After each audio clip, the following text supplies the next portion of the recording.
Je n'ai pas gagné le prix pour mes idées, mais pour ma lutte. Ces mots résonnent avec les tensions entourant l'attribution du prix Nobel de physique à Albert Einstein en 1921. Souvent perçu comme le génie ayant bouleversé notre compréhension de l'univers, son histoire cache une controverse marquante tant pour la communauté scientifique que pour la société. Dans les années 1920, l'Europe se remettait des horreurs de la Première Guerre mondiale. Le climat de guerre et d'antimilitarisme engendrait des débats concernant la responsabilité des scientifiques.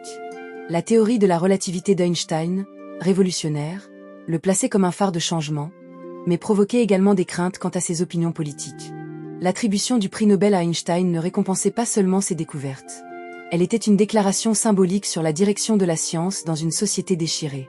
Certains voyaient en lui un héros, d'autres un risque, ce qui soulignait un affrontement d'idées et de valeurs. Les choix de l'Académie suédoise, même aujourd'hui, continuent d'influencer la science, l'éthique et la politique. Le prix Nobel fut attribué à Einstein non pour la relativité générale, mais pour l'effet photoélectrique. Ce choix, bien qu'apparemment anodin, reflétait les préoccupations sociopolitiques du moment. L'Académie cherchait à préserver une image de neutralité alors que le monde sombrait dans le nationalisme et le militarisme. La relativité, incomprise par le public, représentait une menace, et le choix de l'Académie s'inscrivait dans une volonté d'éviter les tensions politiques. La controverse soulevait aussi une question essentielle. Qu'est-ce qui rend un scientifique digne d'un tel honneur? Einstein, avec sa vision audacieuse, contredisait les dogmes établis. Ses idées posaient des questions délicates sur le rôle de la science dans la société. En plus de l'honneur, le prix Nobel amena également critiques et tensions tout au long de sa vie, le transformant en symbole des luttes intellectuelles. Les réflexions d'Einstein sur la paix et la justice sociale prirent forme. Il devint un porte-parole des valeurs humanistes, critiquant l'utilisation des technologies pour la destruction et plaidant pour une responsabilité éthique dans la recherche scientifique. Ses prises de position lui valurent admirateurs et détracteurs. Ainsi, la controverse autour de son prix Nobel est révélatrice de l'interaction entre science et contexte historique. Elle met en lumière la responsabilité des scientifiques dans le monde moderne. Les débats entourant son prix interrogent notre compréhension de l'innovation, des valeurs sociétales et de l'avenir à bâtir. L'héritage d'Einstein va au-delà de ses découvertes. Ce penseur aspirait à transformer le monde par ses réflexions. À travers ses lettres et discours, il avertissait que le progrès scientifique devait s'accompagner d'une conscience éthique. Dans notre époque d'accélération technologique, sa pensée sur l'interconnexion entre science et société est plus pertinente que jamais. Son héritage devient un phare pour les générations futures, une invitation à envisager la science comme un instrument au service de l'humanité. Albert Einstein nous incite à réfléchir sur notre rapport à la science et à l'éthique. La controverse qui l'entoure est une leçon essentielle. Chaque découverte scientifique porte un poids immense de responsabilité. Ces messages transcendent le temps, nous interpellant à questionner comment nous utilisons ce savoir. Dans un monde où la science influence nos vies quotidiennes, l'appel d'Einstein à l'éthique et à la solidarité résonne avec force. Ce défi repose sur chacun d'entre nous. En cette époque troublée des années 1920, Einstein navigue entre les doutes et les espoirs de ses contemporains. En 1921, l'Allemagne se remet d'une défaite humiliante, ses citoyens souffrent d'une inflation galopante et d'un sentiment d'incertitude. Les idéaux pacifistes qu'il défendait se heurtaient à une réalité où le militarisme renaissait de ses cendres, alimenté par la peur et la colère. Dans ce contexte, la rivalité scientifique devenait un miroir des tensions politiques. La lutte entre les théories classiques et les innovations audacieuses d'Einstein symbolisait une guerre d'idées au-delà du monde académique. La célébration du prix Nobel ne doit pas occulter l'antagonisme croissant envers les nouvelles idées.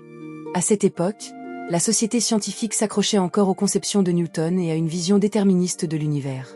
Les travaux d'Einstein sur la relativité ne remettaient pas seulement en question un cadre théorique. Ils remettaient en cause la perception même de la réalité. Pour beaucoup, cette nouvelle vision du temps et de l'espace apparaissait comme une remise en question des fondements de la physique elle-même. La simultanéité n'est pas absolue, affirmait-il, une déclaration qui déstabilisait l'ordre établi. Cette idée radicale provoquait l'anxiété chez ses pairs, incitant certains à le vilipender dans les revues scientifiques ou à s'opposer à ses théories dans des conférences, leur crainte nourrissant une hostilité palpable.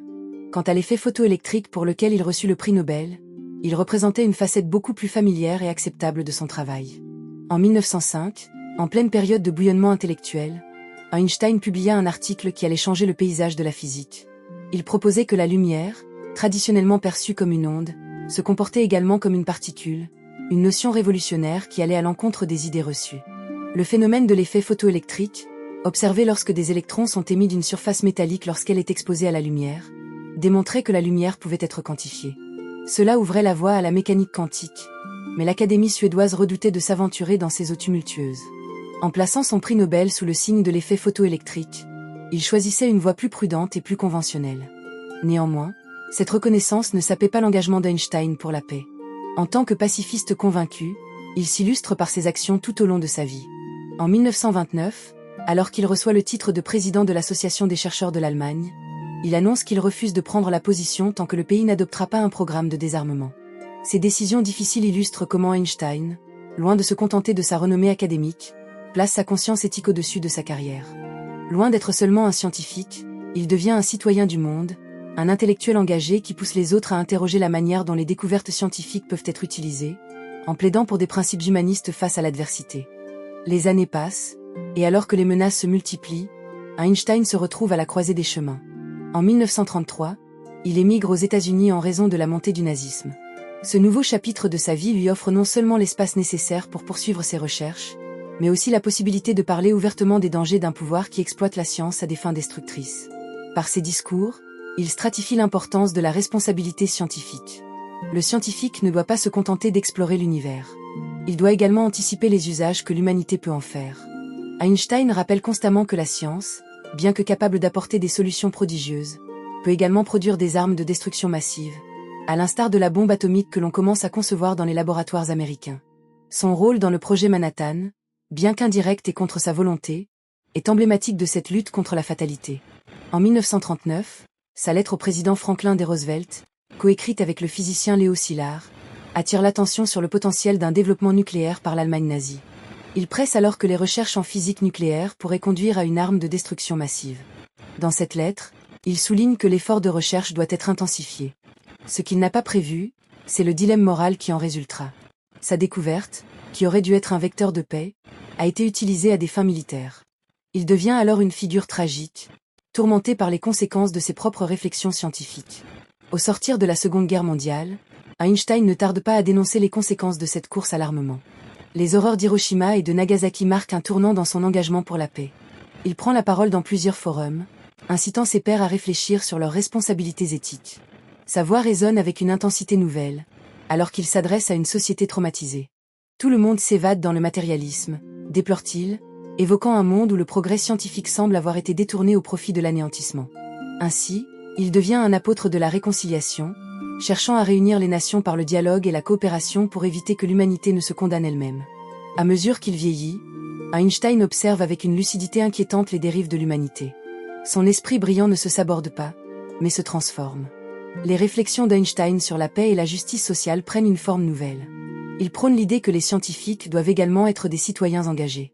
Son engagement, loin d'être limité aux sciences, s'étend à la défense des droits civiques, des droits des minorités et à la lutte contre les inégalités. À travers ses discours, il devient un fervent défenseur de l'humanité tout entière, résonnant avec ceux qui aspirent à un monde plus juste. En élargissant ses idées, il soulève encore la question fondamentale de la responsabilité individuelle dans un monde devenu complexe.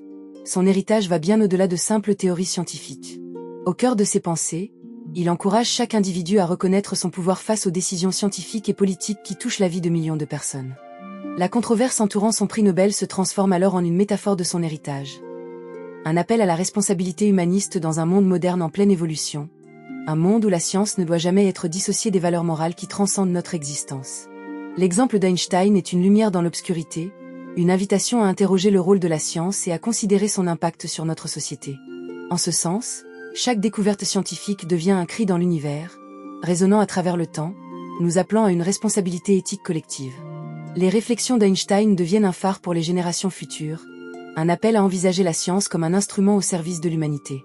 Il nous incite à réfléchir sur notre rapport à la science et à l'éthique. L'héritage d'Einstein résonne avec une vérité intemporelle.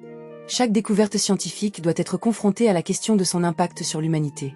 C'est un défi accru à une époque où la technologie évolue à un rythme effréné. Son appel à l'éthique et à la solidarité nous interpelle, soulignant l'importance de la responsabilité individuelle et collective dans un monde désormais interconnecté. Einstein nous a laissé une réflexion essentielle. La science ne doit jamais être un simple outil au service d'intérêts particuliers, mais une quête de vérité au service de l'humanité. En fin de compte, notre capacité à façonner le futur dépend de notre engagement à répondre à cette responsabilité partagée, entre passion pour la connaissance et éthique humaine.